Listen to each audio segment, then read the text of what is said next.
미국이 코로나19 중국 책임론에 목소리를 높이는 가운데 미중 무역 마찰이 재현될 조짐을 보이고 있다. 코로나19 보상으로 중국의 1조 달러 추가 관세를 언급한 트럼프 대통령. 과연 한국과 미국 그리고 중국의 관계는 또 어떤 변화의 바람이 불지 분석해보는 시간 준비했다.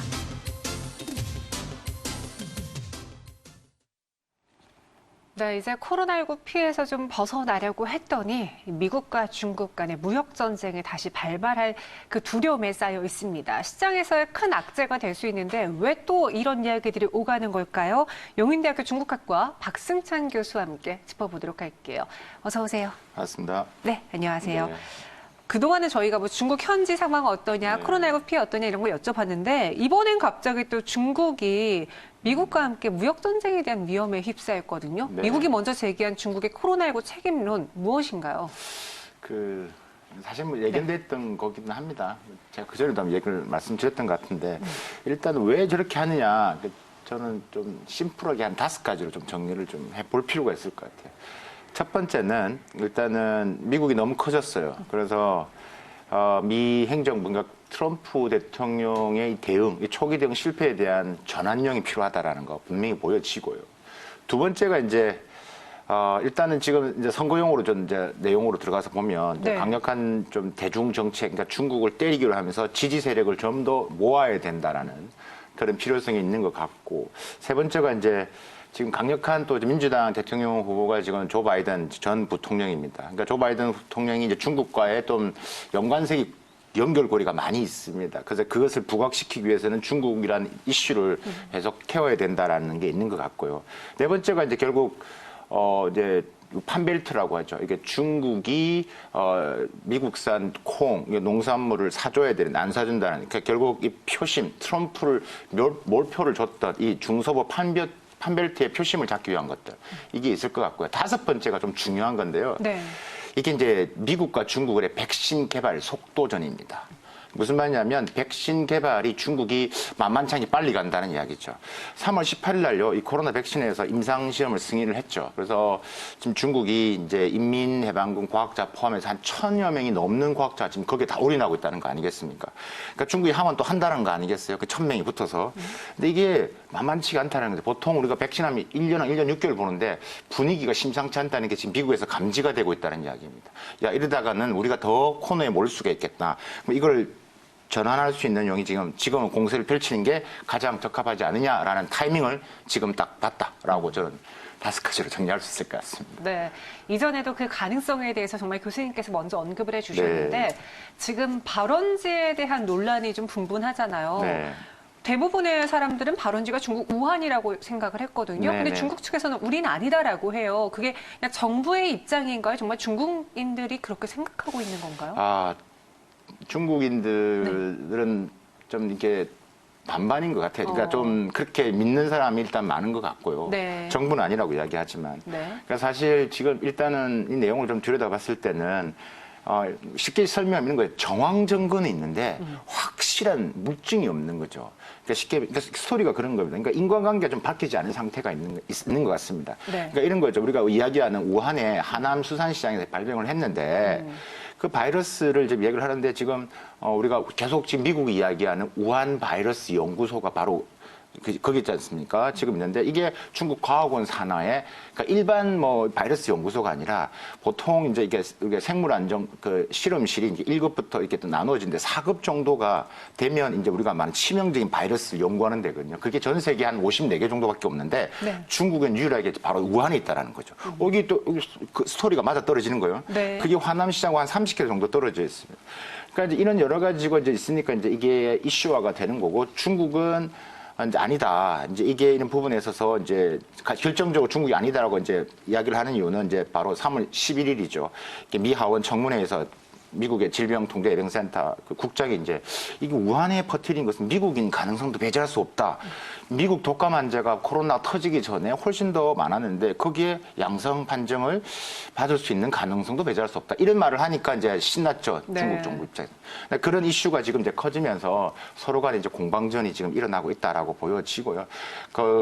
지금 최근에 지금 베스트셀러 되고 있는 소설이 1981년대에 나온 미국 소설이 있다고 하거든요. 그게 이제 어둠의 눈이라고 바로 스토리가 미국에서 발병한 그 바이러스가 전 세계로 퍼지는 건데 그게 우한입니다. 마침요. 마침 우한. 네. 예, 그게 그때 그 소설 내용 보면 우한 400이라는 바이러스 이름이 그래요. 네. 그래서 그게 종합적으로 하시다 보니까 이제 전부 다 근거가 이제 퍼져 나가는 것들이죠. 이게 뭐든지 다 스토리가 다 그렇게 쳐다볼 수밖에 없는. 근데 뭐가 나와야 되는데 물증은 없고 네. 그냥 그 정황상 지금 이제 그런 분이 네. 팩트를 가지고 말씀드리면 그렇다는 이야기입니다. 네. 그럼 여기에 지금 책임론을 미국이나 유럽에서 내놓는다고 했을 때 네. 중국의 손해배상 소송도 가능한 건가요? 아, 이게 참 지금 뭐 미주리라든지 지방 주정부에서 벌써 지금 시작을 했고 지금 이게 지금 일파만파로 좀 커져가고 있습니다. 이게 가능할 것이냐라고 봤을 때 사실 이게 아까 제가 말씀드렸다시피 이게 확실한 기가 없는 상태에 가능할 것이냐.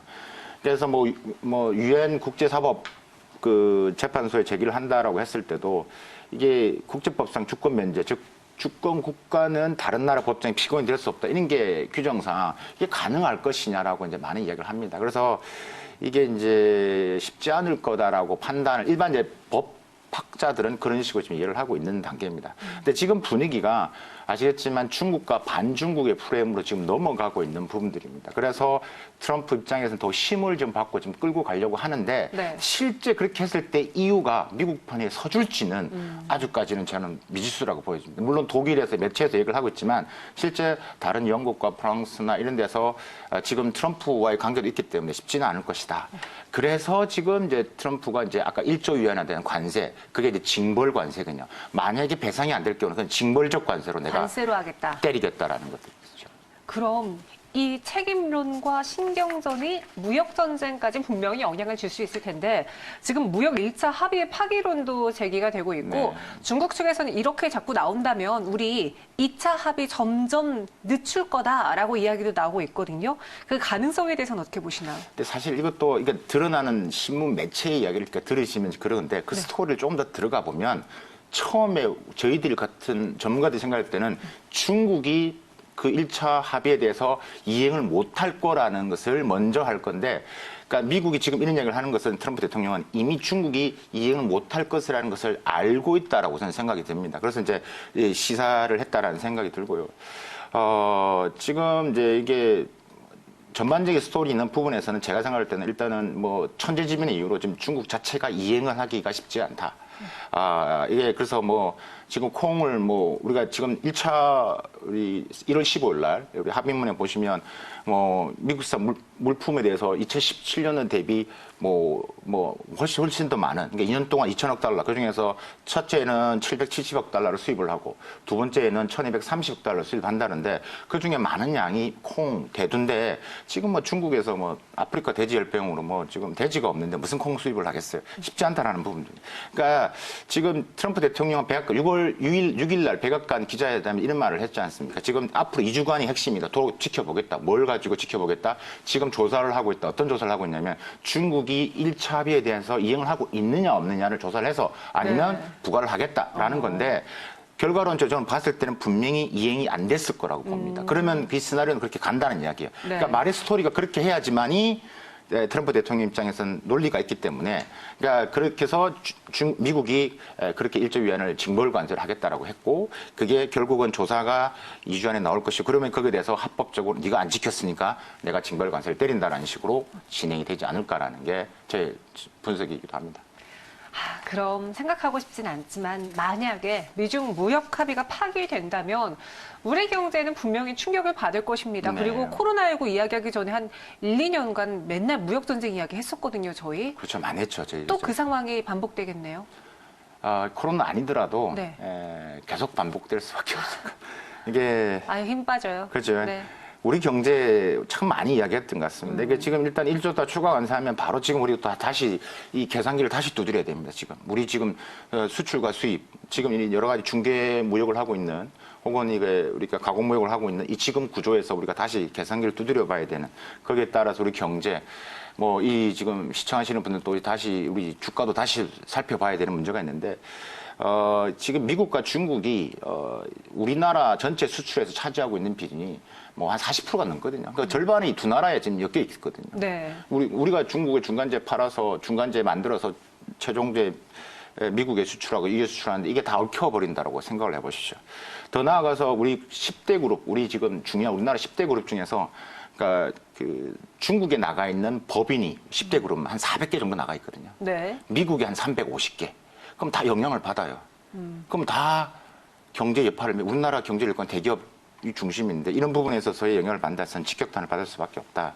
결국 수출 하락은 우리 고용 하락으로 돌아올 수밖에 없는 구도죠. 네. 그래서 이제 이런 부분에 있어서 이제 우리가 조금 더 들어가서 이제 봐야 되는 부분이 있고, 그러니까 여기 변수를 좀 더 지켜봐야 될 건데, 근데 저는 이렇게 드라마틱하게 또 이제 치고받더라도 또 이제 합의점이 도출이 되는데 이걸 가지고 계속 이제 우리는 너무 이제 너무 이렇게 신경을 쓰고 하면 우리가 네네. 지치기 때문에 그렇죠. 냉연하게 우리의 길을 가는 게 최고입니다. 우리가 요번에 해왔던 코로나에서 대응해왔던 그런 역량이 있기 때문에 너무 일일일비하지 마라 이렇게 생각합니다. 왜냐하면 결국은 자기들도 다치기 알기 때문에 시장을 벼랑 끝까지 갔다가 다시 끌어올릴 거라고 저는 보고 있습니다. 그 과정에서의 잡음은 있겠지만 파기, 뭐 이렇게 강력하게 끝까지 보지는 않을 것이다. 그 최악의 상황은 나타나지 않을 것이다. 그렇죠. 그러니까 이제 뭐 파기를 한 부분이 있어도 또 봉합이 된다는 이야기입니다. 예. 네, 알겠습니다. 그러면은 앞으로 한국과 미국, 중국 3국의 관계 전망에 대해서는 어떻게 보시는지요?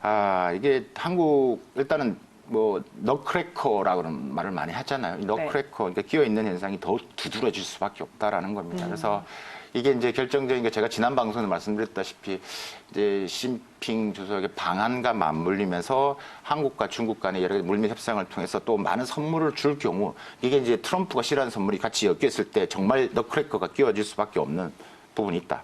그래서 제가 말씀드렸다시피 이번에 코로나 우리가 세계적 모범 국가로 부상을 했고, 네. 그러니까 미국과 중국이 다 지금 양국이 다 지금 한국을 끌어안으려고 한다. 그러니까 그것을 최적화시켜야 됩니다. 그래서 조금은 이제 좀 노련할 때도 됐다. 미중 간 이슈에 이제 휘둘릴 만큼 우리나라가 이렇게 약하지 않다라고 생각하고 조금 노련한 통상외교를 접근할 필요가 있다. 우리가 거대하면서 막 수출이 막 안 될 것처럼 했지만 그래도 우리가 잘 지켜나왔고 필요한 반도체는 나갈 건 다 나갔다라는 것들이죠. 그러니까 시장에 너무 리스크인 요소에 너무 민감하게 반응할 필요 없고 단지 정부가 조금 더 노련한 통상외교, 실리적인 통상외교로 접근하는 모습을 보여준다라면 무사히 이런 위기도 기회로 만들 수 있지 않을까라는 생각입니다.